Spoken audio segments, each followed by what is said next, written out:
పుస్తక సమీక్ష. పుస్తకం పేరు సత్యశోధన. రచయిత మహాత్మా గాంధీ. గాంధీజీ పూర్తి పేరు మోహన్ దాస్ కరమ్చంద్ గాంధీ. ఈయన 1869 అక్టోబర్ 2వ తేదీన గుజరాత్ రాష్ట్రంలో పోర్బందర్లో జన్మించారు. తండ్రి కరమ్చంద్ గాంధీ, తల్లి పుతలీబాయి. గాంధీ గారు ప్రాథమిక విద్యను రాజ్కోట్లో పూర్తి చేశారు. ఈయన చదువులో మధ్యస్థమైన విద్యార్థి. భావనగర్లో ఉన్నత విద్యను అభ్యసించారు.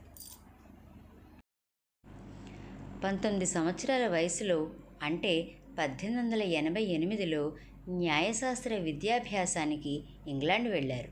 ఇంగ్లాండ్ నుండి తిరిగి వచ్చి బొంబాయిలో న్యాయవాద వృత్తి చేపట్టారు.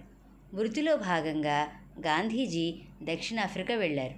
అక్కడ 1వ తరగతి టిక్కెట్ కొని రైల్లో ప్రయాణిస్తుండగా ఆంగ్లేయులు ఆయనను నల్లజాతీయుడు అని అవమానించారు.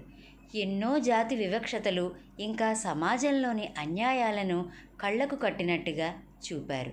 ఇలా ఎన్నో అవమానాలు ఎదుర్కొని తన బాధ్యతను గ్రహించి పోరాడే పటిమను నిదానంగా పెంచుకున్నారు. ఈ ప్రపంచానికి సత్యాగ్రహం, అహింస అనే పదునైన ఆయుధాలను పరిచయం చేసిన మహానుభావుడు. భారతీయుల అభిప్రాయాలను కూడగట్టడము, అన్యాయాల పట్ల వారిని జాగరూకులను చేయడము గాంధీజీ చేసిన మొదటి పని. ఇండియన్ ఒపీనియన్ అనే పత్రికను ప్రచురించారు.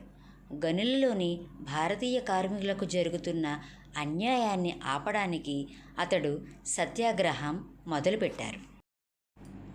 మన దేశంలో ఉన్న పరిస్థితులను గమనించి స్వాతంత్ర యోధులైన గోఖలే, తిలక్ మొదలైన వారితో ఉద్యమం ఆరంభించారు. సహాయ నిరాకరణం, విదేశీ వస్త్ర బహిష్కరణ, ఉప్పు సత్యాగ్రహం, క్విట్ ఇండియా వంటి ఉద్యమాలు నిర్వహించారు.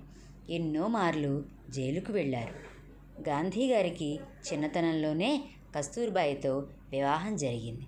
ఆమె కూడా ఆయనకు అన్ని విధాలా సహకారం అందించారు. 1944లో భార్యావియోగం జరిగినప్పటికీ గాంధీజీ స్వాతంత్రోద్యమాన్ని విడవలేదు. దేశ స్వాతంత్ర్యం కోసం ఆయన జీవితాన్ని వెచ్చించారు.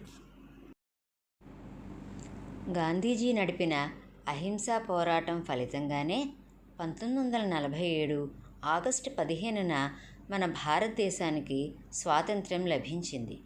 దేశ స్వాతంత్ర్యానికి అహర్నిశలు కృషి చేశారు.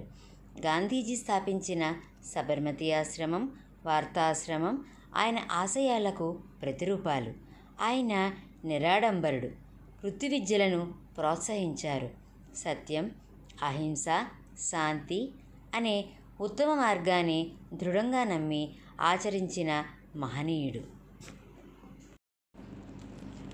గాంధీజీ జాతిపితగా, మహాత్మాగా శాశ్వతంగా భారతీయుల హృదయాల్లోనే ఎప్పటికీ నిలిచి ఉంటారు. గాంధీ గారు అంటే స్వచ్ఛత, ఆత్మనిర్భరత, సర్వమత సమానత్వం, శాంతి, సత్యం, న్యాయం, అహింసల కోసం ఎంతో పోరాడారు. ఆయన నమ్మిన ఆదర్శాల కోసం, అవి సాధించడానికి ఆయన చేసిన కృషి ఎంతో గొప్పది. ధన్యవాదాలు.